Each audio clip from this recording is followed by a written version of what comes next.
जिंदगी गुजरेगी एक ऐसे मुकाम से, नफरत सी हो जाएगी तुम्हें मोहब्बत के नाम से।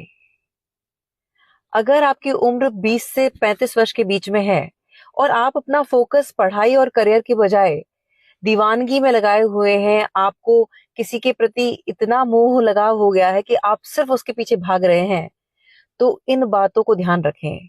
अगर आपने इन 4 बातों को ध्यान से नहीं समझा, तो ये लिख के ले लें कि आने वाला समय आपको खून के आंसू रुलाएगा और अपनी बर्बादी के कारण आप स्वयं होंगे।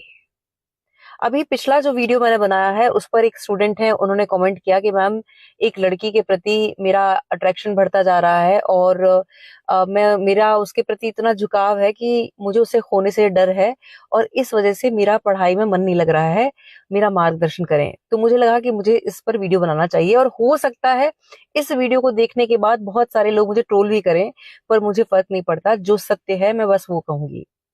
सबसे पहले इस बात को भली प्रकार से समझ ले कि आज के समय में लड़कियां बहुत प्रैक्टिकल हैं।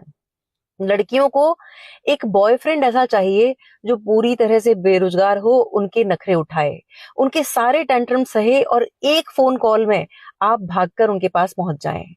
अब अगर आप इन सारी चीजों को पूरा कर रहे हैं, फिर आप समर्पित होके 5-10 साल रह सकते हैं उनकी जिंदगी में। पर बात जब एक लाइफ पार्टनर चुनने की आएगी, तब वो दिमाग लगाएंगी। उस समय उन्हें ऐसा पार्टनर चाहिए जो वेल सेटल्ड है, मतलब प्रेमी चाहिए बेरोजगार और जो लाइफ पार्टनर है वो चाहिए सेटल्ड। तब फिर आप उस क्राइटेरिया में कहीं फिट नहीं बैठेंगे, इसीलिए आपको आउट कर दिया जाएगा।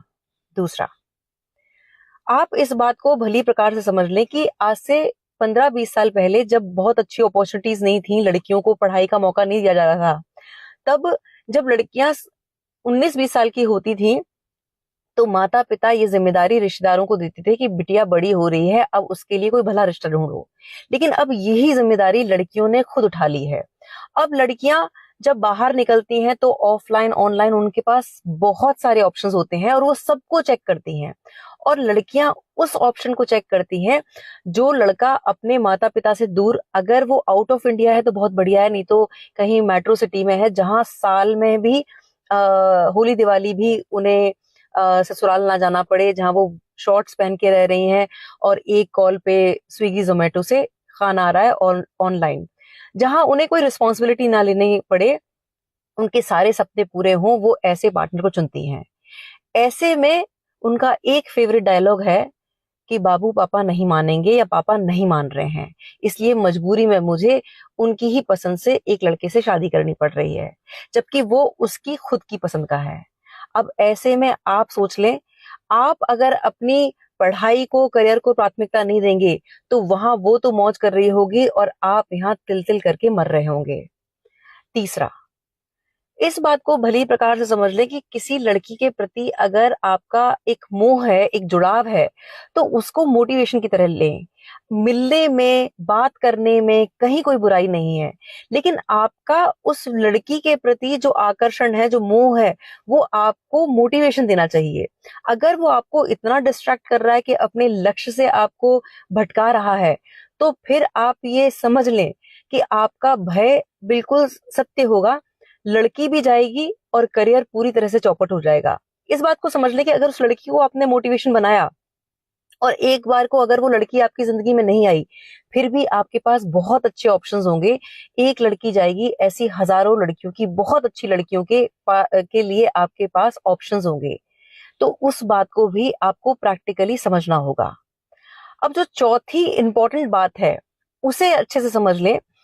अगर आप इतने ब्लेस्ड हैं कि आपको आउटर ब्यूटी और जो आपका फिजिकल फिटनेस है वो बहुत अट्रैक्टिव है, तो ऐसे में अगर आप इतने लकी हुए और आपने अपनी पसंदीदा किसी पार्टनर को चुना और वो आपसे शादी करने को तैयार है क्योंकि आप फिजिकली बहुत अट्रैक्टिव लगते हैं, तो इस बात को भली प्रकार से समझ लें कि सिर्फ ले दे के 2 साल आपकी जिंदगी खुशनुमा होगी।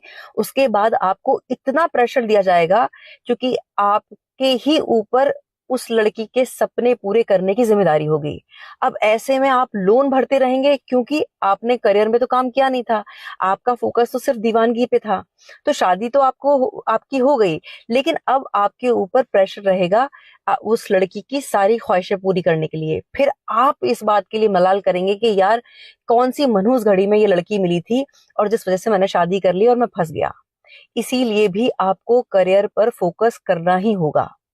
और इसी पॉइंट में जो चौथी बात है वो ये है कि लड़कियां इतनी स्मार्ट हैं कि उन्हें पार्टनर तो चाहिए वेल सेटल्ड, तो वो अपने मन मुताबिक उस पार्टनर को चुन लेंगी, लेकिन वो भली प्रकार से जानती हैं कि क्योंकि वो लड़का वेल सेटल्ड है तो वो उनके नखरे नहीं उठाएगा। तो वो आपको ऐसे में, क्योंकि वो आपको परख चुकी हैं, आपने 5-10 साल समर्पित होकर लॉयल्टी के साथ उन्हें दिए हैं, तो वो आपको अपनी लाइफ की पैरेलल रियलिटी में रखेंगी। मतलब पार्टनर उनका उनके साथ होगा, उनकी फैमिली बढ़ती रहेगी, बच्चे पलते रहेंगे, और आप पैरेलल रियलिटी में उनके एक बॉयफ्रेंड बन के रहेंगे, जिसमें आप उनके नखरे उठाते रहें और वो इस बात के लिए इतराती रहें कि मैं इतनी ब्लेस्ड हूं कि मैं शादी के बाद भी एक बच्चा या 2 बच्चे की माँ बनने के बाद भी कोई मेरे ऊपर इतना दीवाना है कि वो मेरे ऊपर सब कुछ लुटाए बैठा है, अपनी जिंदगी अपने ऊपर लुटाए बैठा है। वो उनके लिए रिवार्ड होगा। सार इस वीडियो का ये है कि लड़कियों के पास करियर बनाना ना बनाना वो उनका चॉइस है, उनका मजबूरी नहीं है। लेकिन आपके लिए मजबूरी है क्योंकि आप लड़के हैं। और अगर हम भारतीय समाज की बात करें तो लड़कों के ऊपर ये जिम्मेदारी है कि वो आत्मनिर्भर हों और अपने परिवार की भरण पोषण की जिम्मेदारी लेके चलें। तो यहाँ जो आपको दोस्ती करनी है वो लड़कियों से नहीं, किताबों से करें।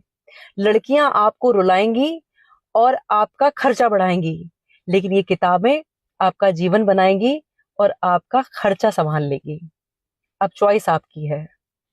बहुत बहुत आभार। नमस्कार। जय श्री राम।